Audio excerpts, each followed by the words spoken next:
Kebakaran yang menghanguskan gudang produksi pakan ternak PT Jaya Perkasa Nusantara di Kota Bekasi menewaskan 9 orang pekerja.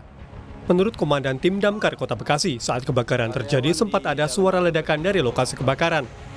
Terkait dengan upaya pemadaman, Tim Damkar hingga Sabtu pagi melakukan pendinginan di lokasi kebakaran. Jadi informasi awal memang terjadi ledakan, ya, api cepat membesar, sementara para karyawan terjebak ya di tempat itu, tempat produksi. Untuk lebih jelasnya mungkin karena hari ini saya ngaplus ya dari komisi berikutnya pergantian ya, jadi untuk lebih detailnya mungkin saya tidak bisa menjelaskan di mana ditemukannya karena memang saya ngaplus dari yang kemarin. Sementara itu, Rumah Sakit Polri Kramat Jati, Jakarta Timur sudah menerima 11 kantong jenazah dan 1 kantong jenazah berisi bagian tubuh. Salah satu tantangan yang dihadapi dalam identifikasi adalah kondisi postmortem korban. Rumah Sakit Polri mengedepankan pemeriksaan DNA dan keluarga korban kebakaran diimbau berkoordinasi membantu informasi untuk memudahkan identifikasi jenazah. Pemeriksaan DNA merupakan metode yang kemungkinan menjadi pilihan utama untuk mengungkap identitas para korban, di mana sampel DNA yang terkumpul sebanyak 23 buah sampel DNA postmortem yang kita ambil dari 11 kantong jenazah dan 1 buah wadah kotak berisi body part. Kemudian kita ambil juga 12 sampel DNA pembanding antemortem dari 9 keluarga yang melaporkan. Namun kondisi yang saat ini kemungkinan adalah DNA, sehingga DNA karena membutuhkan waktu yang cukup, sehingga tentu saja kita meminta kesabaran dari para pihak, terutama keluarganya untuk bersabar. Demikian. Saat ini kebakaran sudah padam dan proses pendinginan sudah dilakukan di gudang produksi pakan ternak PT Jaya Perkasa Nusantara. Garis polisi bahkan sudah dipasang di lokasi dan kepolisian masih terus menyelidiki penyebab pasti kebakaran.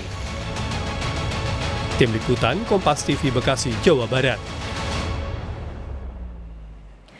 Informasi terkini penanganan kebakaran di gudang pabrik PT Jati Perkasa Nusantara, Medan Satria, Kota Bekasi, Jawa Barat. Kita sudah terhubung dengan Namar Naris, Kabid Pemadaman dan Penyelamatan Disdamkar Mat Kota Bekasi. Selamat sore Pak Namar. Selamat sore Mbak. Pak Namar, kan kita masih ingat seberapa besar api yang membakar gudang di hari Jumat. Kalau bisa Anda ceritakan Pak, kalau saat ini benar-benar sudah padam atau masih ada potensi titik api? Baik Mbak Cindy, saya sampaikan bahwa berdasarkan laporan piket 2 unit anggota 2 unit mobil pemadam kebakaran yang standby di lokasi, saat ini memang masih ada titik-titik api, cuman memang kecil gitu Mbak. Masih ada titik api, berarti sudah 48 jam lebih masih ada titik api Pak? Masih, karena memang kita kesulitan terkait dengan banyaknya material ataupun bahan-bahan pakan ternak yang memang pada saat kebakaran itu sedang baru turun Mbak dari truk-truk pengangkut, hingga memang bahan pakan ternak tersebut cukup menumpuk di dalam gudang tersebut. Tapi titik-titik api ini masih terkonsentrasi di lokasi yang sama atau menyebar Pak? Titik-titik api yang kecil memang masih ada, tetapi memang nggak terlalu banyak, ada beberapa titik saja. Cuman memang ini bisa kita atasi nanti, mudah-mudahan ini bisa padam total pada hari ini. Itu masih perlu diwaspadai akan membesar lagi Pak, mungkin juga untuk merembet ke daerah lain? Kalau kita lihat dari setting yang ada ini kelihatannya tidak akan merembet ke tempat lain karena memang sudah kita lokalisir dan tim kami tetap berjaga 1x24 jam di lokasi yang memang terbakar Mbak. Oke, Pak, 48 jam proses pemadaman yang diupayakan. Kita juga ingat asapnya tebal sekali, ada kekhawatiran gudangnya juga roboh, ada proses evakuasi korban. Boleh diceritakan Pak, seperti apa langkah yang dilakukan oleh tim Damkar dari hari Jumat sampai hari ini Pak? Ya, kita upayakan terkait dengan pemadaman ini, kita lokalisasi dulu akan potensi menyebarnya api yang cukup luar biasa ini, dan alhamdulillah beberapa jam kemudian api bisa kita lokalisir tidak menyebar karena di sebelah kirinya itu adalah pabrik kecap, di belakangnya juga banyak pabrik-pabrik yang tentunya ini kalau kita tidak lokalisir akan menyebar meluas kemana-mana. Apalagi di depannya Priskolin itu ada CPO dari minyak kelapa sawit. Ya ini akan kalau sampai merembet ini kan luar biasa nanti lebih besar lagi kebakarannya. Oke, kalau dari temuan tim damkar di lapangan Pak, ketika proses evakuasi, temuannya untuk korban-korban seperti apa Pak? Posisinya masih di dalam gudang atau sudah di luar sebenarnya? Kalau kita lihat posisi korban itu semua masih di dalam karena mungkin terjebak ingin keluar karena memang dengan cepatnya api merambat karena prosesnya kalau informasi dari para karyawan yang selamat itu ledakan dari alat produksi, mesin produksi Mbak. Jadi mereka mau keluar juga terhambat dengan material-material yang ada yang tentunya ya terjebak di dalam sehingga kita lihat sangat mengenaskan dan tubuhnya sudah tidak kita kenali. Baik, Pak, dengan adanya potensi masih ada ledakan, api yang besar, bagaimana saat itu tim damkar bisa mengevakuasi para korban Pak akhirnya?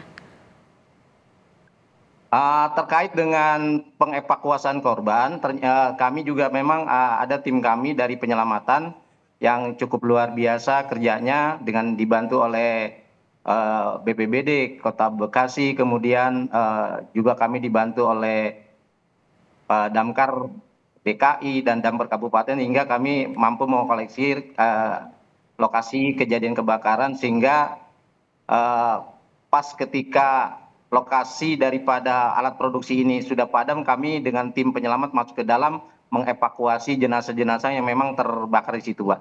Oke, ini kan pabrik dengan ada bahan kimia yang mudah terbakar, memang ada bahan-bahan lain juga yang sama, mudah terbakar. Ada treatment khususkah Pak dari tim damkar untuk dengan cepat bisa memadamkan api?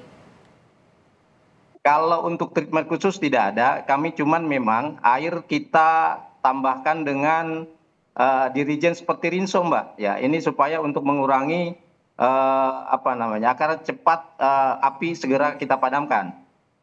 Jadi kalau treatment yang lain nggak ada, seperti itu aja.